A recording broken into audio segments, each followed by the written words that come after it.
অনেক দেখেছি তবু এ সবুজ বাংলাকে সাধ হয় দেখি গো আবার।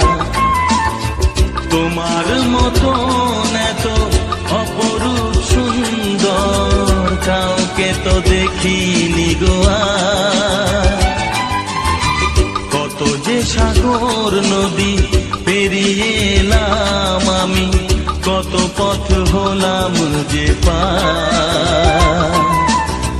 তোমার মতন এত অপরূপ সুন্দর কাউকে তো দেখিনি গো আর। প্রিয়তমা